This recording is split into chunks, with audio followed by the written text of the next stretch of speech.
Resolución de ejercicios, MRV, ejercicio 253. Un jet de combate aterriza en la plataforma de un portaaviones, toca la plataforma con una rapidez de 70,4 metros sobre segundo y se detiene por completo luego de recorrer una distancia de 197,4 metros. Si este proceso tiene lugar con desaceleración constante, calcular la rapidez del jet 44,2 metros antes de la ubicación final en la que se detiene por completo. Siempre seguimos una metodología como para no perdernos. Ya la repetimos hasta el cansancio, así que ahí tienen cualquier cosa para copiarla. Algunos datos como para ilustrar un poquito el ejercicio. Si un avión aterriza en una pista, necesita un largo recorrido para desacelerar. ¿Por qué? Porque viene con una velocidad alta, entonces para no correr riesgo lo quiere hacer gradualmente, ese aterrizaje. ¿Sí? Pero ¿qué pasa con los jets de combate? Si aterrizan en un portaaviones, la distancia es mucho más corta, ¿sí? Y el frenado tiene que ser más seco. Esa maniobra se llama apontaje y la realizan los pilotos que están más entrenados, los mejor entrenados, ¿sí? Sobre todo porque exige, el avión despliega un gancho, que es lo que podemos ver acá. Ese gancho se va a enganchar con unas cadenas que están acá en el portaaviones y eso hace que con unos pistones, unos cilindros o con otros métodos electrónicos, lo que intente es absorber esa energía, la energía que trae el avión para detenerlo en un tramo más corto. ¿Sí? Bueno, nada más que eso como para cualquier cosa ustedes detienen, le ponen pausa al video y lo detienen, ¿sí? Igual, si hubiera una emergencia, también hay una barrera que se levanta como si fuera un muro elástico por si algo falla para que el avión no se caiga, ¿sí? Bueno, este sería más o menos el esquema de un portaaviones. Lo primero que hacemos es el esquema. También ya nos damos cuenta que vamos a tener que considerar tres puntos característicos o tres estados, aunque el movimiento sea el mismo, porque el movimiento ¿cuál es? Es el movimiento de desaceleración o de frenado del avión. Pero ¿qué pasa? Nos pide la velocidad en un punto determinado. ¿Dónde está ese punto? Está a 44,2 metros antes de detenerse, porque bueno, puede ser por alguna característica propia del portaaviones que nos interese conocer a qué velocidad va a pasar por ahí. ¿Sí? Bien. Volcamos los datos bueno, adoptamos el eje, generalmente lo adoptamos hacia la derecha por un tema de homogeneizar nada más. Las condiciones iniciales son x0, t sub 0 y b sub 0. Vamos volcando los datos del ejercicio acá. Si lo que nos pregunta el ejercicio lo ponemos con signos de interrogación y si no ponemos nada quiere decir que no nos dio ese dato. Bueno, en este caso lo que vemos es una particularidad, una peculiaridad del ejercicio que no tenemos ninguno de los tiempos, ¿sí? Esto va a hacer que cuando planteemos el sistema de ecuaciones para resolverlo nos va a dar también una particularidad que ya vamos a ver. Bueno, este es el avión. Vamos a trabajar por tramos también, ¿no es cierto? El tramo 02. ¿Por qué consideramos el tramo 02? ¿Qué particularidad tenemos para el tramo 02? ¿Por qué? Y porque en el punto 2 ya nos aparece un 0, que es la velocidad final, tenemos el dato de la distancia total recorrida, y en el punto 0 es donde tenemos otro par de ceros. ¿Está? Entonces por eso nos va a convenir considerarlo de esa manera. ¿Sí? Si no, caso contrario, no lo podríamos resolver. Bueno, copiamos las ecuaciones de nuestra hojita de fórmulas, le ponemos los ceros, o sea, identificamos cuáles de esas magnitudes tienen valor cero. ¿Para qué? Para poder simplificarlo y obtener las versiones simplificadas que llamamos 1 y 2. Una vez que las identificamos, lo que hacemos es ver si se puede resolver, pero para eso tenemos que marcar las incógnitas. Y cuando marcamos las incógnitas, ¿qué vemos? Vemos que caemos en un sistema de dos ecuaciones con dos incógnitas. Las incógnitas son A y T sub 2. Bueno, no nos queda más remedio que empezar a trabajar con eso. Entonces, primero despejamos de la ecuación 2, despejamos la aceleración y obtenemos la ecuación 3. Después reemplazamos esa expresión obtenida, la llevamos a la ecuación 1, trabajamos un poquito matemáticamente y llegamos a la expresión o a la fórmula 4, ¿sí? donde ahora si marcamos las incógnitas, ¿qué es lo que vemos? Vemos que en la ecuación 3 todavía tenemos las dos incógnitas, A y T sub 2, pero en la ecuación 4, perdón, solamente tenemos la incógnita T sub 2. Entonces, ¿qué vamos a hacer? Tenemos que resolverlo eso. Podemos despejar acá, lo hicimos para que después no se nos compliquen, despejamos T sub 2. Bien. De la ecuación 4 vamos a despejar y calcular T sub 2, y de la ecuación 3, una vez obtenido T sub 2, vamos a calcular A. Así que nos queda nada más que ponerle los valores, y esto es lo que obtenemos. Obtenemos un tiempo 2.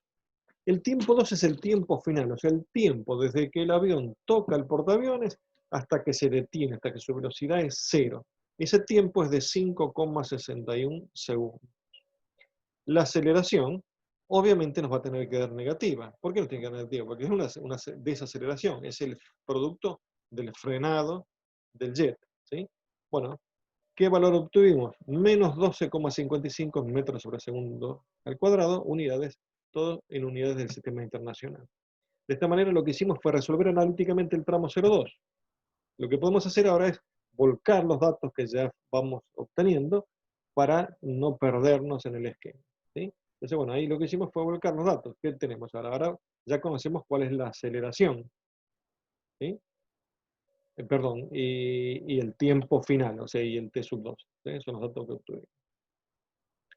¿Qué pasa? Ahora vamos a trabajar con el tramo 0,1. Vamos a volver a aplicar las ecuaciones horarias, pero ahora necesitamos considerar el punto característico 1. ¿Por qué? Porque ahí es donde está la incógnita. ¿Cuál es la incógnita? Es la velocidad en ese punto 1.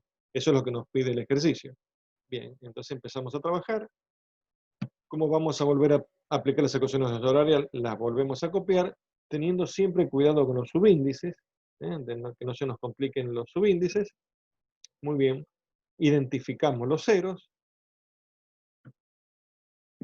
simplificamos, obtenemos las ecuaciones 1 y 2. ¿Cuáles son las incógnitas? Las incógnitas son estas. Y ahora la cosa no es tan sencilla. Ahora nos tendríamos que preguntar, ¿tiene solución esto? Tenemos que mirarlo un poquito. ¿Y qué tenemos? Arriba tenemos una ecuación cuadrática con la incógnita T sub 1. Y abajo tenemos una ecuación lineal con dos incógnitas, B sub 1 y T sub 1. ¿Se puede resolver esto? Sí, se puede resolver, y podríamos aplicar la resolvente cuadrática para la ecuación 1 y obtener T sub 1. Entonces el sistema sí se puede resolver. Podemos plantear la resolvente de segundo grado en 1 para obtener el tiempo 1.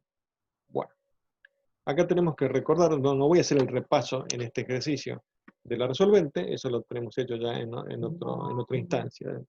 Bien. Con la resolvente obtenemos T sub 1. Y cuando conozcamos T sub 1, vamos a poder calcular B sub 1, que es lo que nos pide el ejercicio. Esto es el esquema general de esa resolvente, donde, bueno, la ecuación es la famosa ecuación ax cuadrado más bx más c igual a 0. ¿Sí? Entonces, la incógnita, ¿cuál es? X, esa es la que se despeja. Lo que tenemos que hacer acá es ordenarla la ecuación para que nos quede con este formato. Y el determinante, es el que vamos a sumar o restar para obtener los dos puntos de corte de esa parábola con el eje. Al aplicar la resolvente, entonces vamos a obtener dos valores. Uno es cuando sumamos el determinante, que es este, nos dio 33,33. Bueno, en uno lo sumamos, en otro lo restamos. ¿Cuáles son los valores que obtenemos de tiempo? Obtenemos un valor de 2,98 y otro de 8,26. Bien, ¿podemos descartar alguno? Sí, vamos a descartar. ¿Cuál vamos a descartar? Este. ¿Por qué? Porque es un tiempo mayor al tiempo en el que se detiene el avión, el jet. ¿Se acuerdan que se detenía a los 5 segundos y pico? Bueno, entonces el 8 segundos no juega en este partido. Entonces, ¿cuál es la solución que vamos a adoptar? La de 2,98. Esa es la que adoptamos. Utilizando esos 2,98, después obtenemos la velocidad 1. ¿Qué es la velocidad 1? Es lo que nos pedía el ejercicio.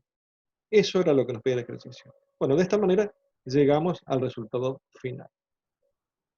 Y lo hemos resuelto como digo siempre, con la mínima cantidad de ecuaciones. ¿Qué usamos? Nada más que las ecuaciones horarias. Nos arreglamos con las ecuaciones horarias. Bien. Algunos libros, en algunos casos, dice, bueno, pero ¿por qué no aplicamos la otra formulita? ¿Cuál es la otra formulita? Lo que se llama la ecuación complementaria. La ecuación complementaria no es nada más y nada menos que una ecuación que sale de tomar en conjunto las horarias para que no aparezca el tiempo en esas. ¿Está? En este caso vamos a ver que al aplicar la ecuación complementaria realmente parece más corto el ejercicio, pero bueno, no obtenemos los valores de los tiempos, entonces nada, no pasa nada, es otra forma de resolverlo, ¿sí? Nosotros generalmente no la vamos a usar, la ecuación complementaria lo hacemos ahora por las dudas que le quede la inquietud de cómo se utiliza, ¿sí? Bueno, la ecuación horaria es esa, también tenemos que identificar si hay algunos ceros, los identificamos, simplificamos y obtenemos la ecuación 1. En la ecuación 1, ¿qué incógnita tenemos? La única incógnita que tenemos es la aceleración. Estamos trabajando el tramo 0,2, ¿sí? O sea que estamos trabajando los tramos de la misma manera que lo hicimos con el otro método. Bien, de la ecuación 1 despejamos y calculamos la aceleración. Ahí tenemos el despeje, ¿sí? Para no perdernos. Le colocamos los valores, obtenemos el resultado y esta es la aceleración. Ahora vamos al tramo 0,1. ¿Qué vamos a hacer? Vamos a volver a aplicar la ecuación complementaria, pero ahora en este tramo acá. Volvemos a copiarla, ojo con los subíndices, siempre tenemos que corregir los subíndices. Al trabajar por tramos, lo que tenemos que hacer es corregir los subíndices, o corregir o indicar cuáles son los subíndices del tramo. Nada más tenemos un 0, que es x sub 0, simplificamos, obtenemos la ecuación 2. ¿Cuál es la incógnita ahora? Ahora la incógnita es b sub 1. ¿Por qué? Porque A ya lo conocemos. Lo calculamos en el paso anterior. Despejamos b sub 1. ¿Qué es lo que hay que despejar? El cuadrado, nada más. Va a pasar, perdón, no. Hay que despejar menos b0 cuadrado, que va a pasar sumando, y después el exponente, que va a pasar como raíz, como radical. Bueno, despejamos. Ojo que acá la raíz la puse como elevado a la menos 1, a la menos 1/2, perdón, tenía que haber puesto. Porque si no se complicaba la escritura, nada más que por eso. Bueno, y como vemos acá, ¿qué pasa? Y como era de esperar, obtuvimos el mismo resultado, ¿sí? Lo que pasa es que ahora nos pareció, o nos parece más sencillo este método, pero bueno, no siempre va a ser así. Aplicamos la ecuación complementaria simplemente para que vean también cómo se puede trabajar.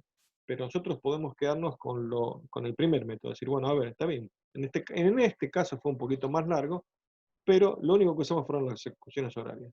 Acuérdense que hay que corregir acá es menos 1. Bien, ahí terminamos.